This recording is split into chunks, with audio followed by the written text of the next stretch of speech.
owners and managers need to jump into the accountability pool as much as they are trying to hold their direct report accountable. I'll explain. So I'm going to call this, you ask them, what are your concerns?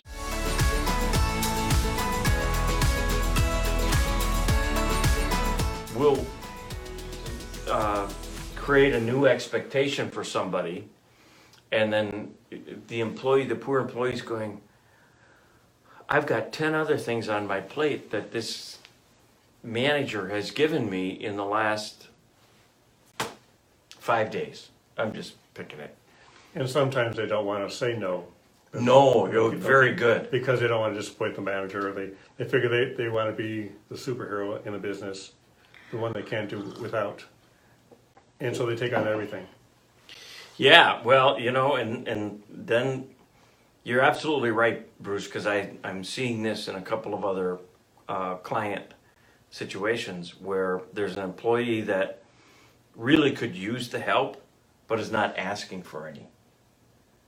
And the fault there lies with two people. One, the manager for not asking, what are your concerns? And then two, with the employee themselves that says, nope, I'm going to take this on. I'm just going to keep piling the rocks on my shoulders. So the reason for asking about concerns is to free up the conversation with that employee about, relative to everything else I or somebody else may have given you in the last, 2 weeks, what do you think is going to be a concern for you?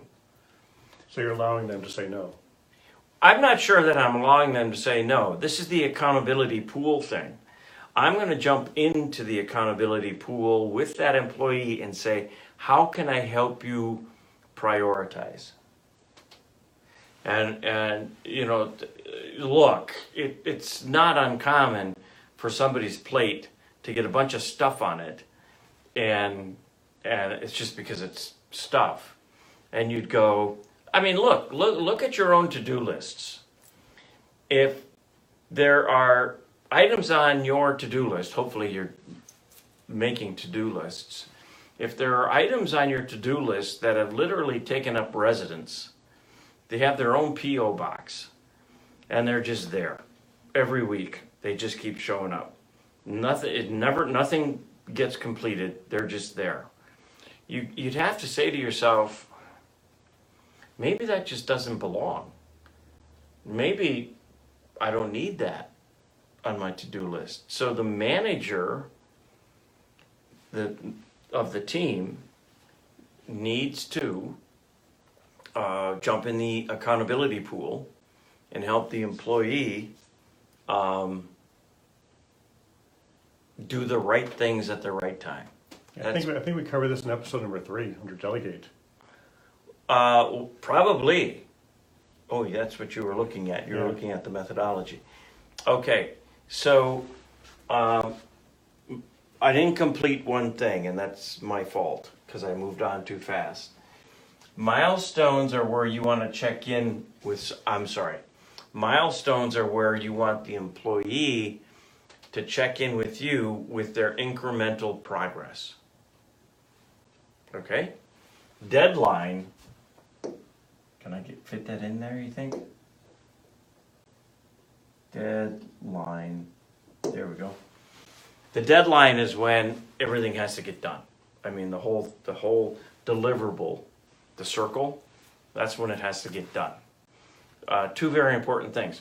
If you're giving somebody an expectation that needs to be delivered in the same day, you probably don't want to do milestones. You just say, here you go, report back to me at the end of the day. I'm not chasing you, you're coming after me with a time-specific conversation, okay? If you give someone a project that, and this is not uncommon, particularly in the world of IT and coding,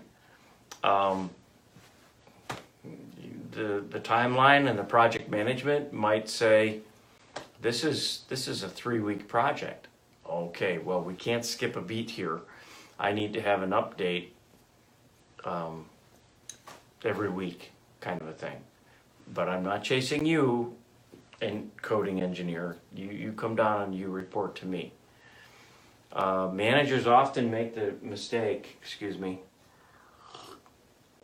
managers often make the mistake of saying, oh, I got to check in with Kay and see how she's doing on that project.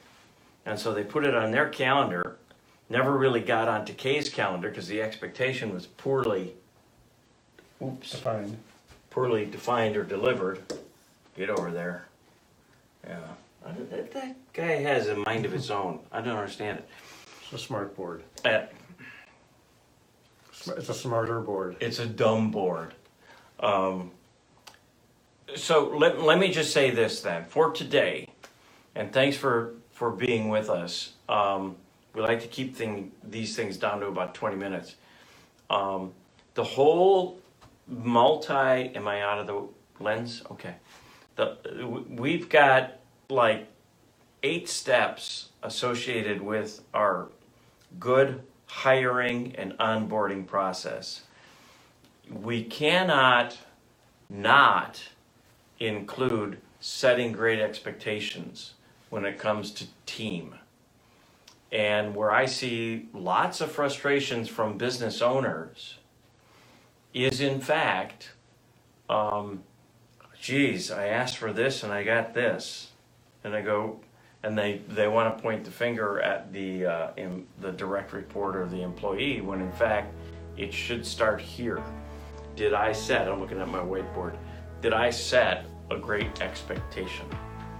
And more often than not, I think we can be critical about that.